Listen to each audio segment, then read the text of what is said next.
Now it's been about 15 minutes and we have some more change. Now if you look at the paper clip here, you can see if I stir this, you see all these particles are in here. What do you guys think this has happened? The same here. We have lots and lots of particles in here. So what we're going to do now, next step, is we're going to filter this out. And you can actually see, can you guys see a little bit that the color is kind of changing a little bit? Do you see that? It's not quite clear anymore. It's kind of turning a little bit bluish. Can you guys see that? Might be not really easy, but if you were in the real lab, you can see that this is kind of turned, the clear solution is that a little bit bluish. So what we're going to do is we're going to filter it. So we can take just a beaker's fine for now. And let me take a filter paper here.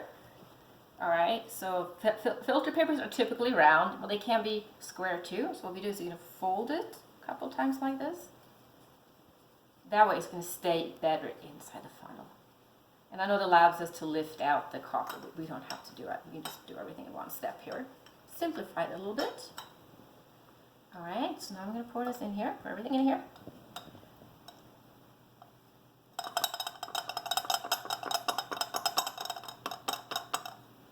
Alright, so now we filter this. And we're going to save this solution right here for next step.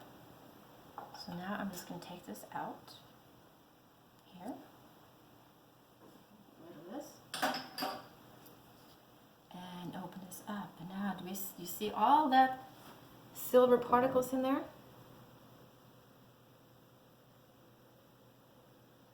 Hopefully you guys can see. And same thing here. I don't think we need to really filter this. That's fine. Alright, you can clearly see here lots of big particles in here. Okay, so what we do now is we're going to take this, this is called a filtrate. That is the solution are coming out when we filter it. So we're going to put that in here. Because now we're going to do here, we're going to test what can this be in here that's kind of bluish in color. You can't really see well, it's just kind of a little hue of bluish tint, not very easily seen. So now we take a paper clip, just regular paper clip, and I'm going to scorch it.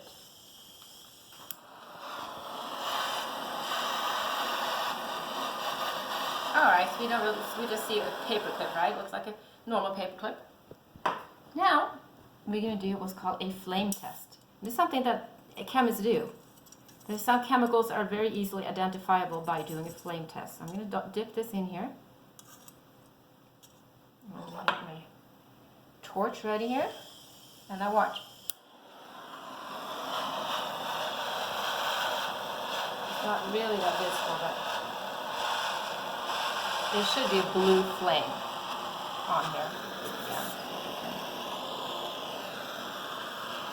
Yes, it's probably not going to show up that well in the video, but there is a blue flame coming out here, out of there. And the blue flame test is a positive test for copper. So what has happened here? We had copper metal, solid, now we have copper solution. So what's happened here, which is really cool? We have actually made, you guys guess what? What have we made? What is this a powder here that looks kind of shiny? It is actually silver metal. We went from silver nitrate solution and copper solid, and now we have pure silver. So what's happened here is, this is what's happened here in this reaction. So we started out here with our solid copper, and we had our silver nitrate, which was in solution, and look what's happened now. Now we have solid silver, and now we have copper nitrate in solution. Isn't that cool?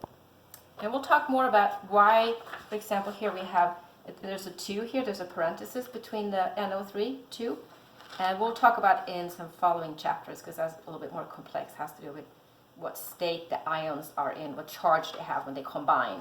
So we'll talk about that later, but this is what happened. So I think there's a question on your lab. This is exactly the chemical reaction that happened.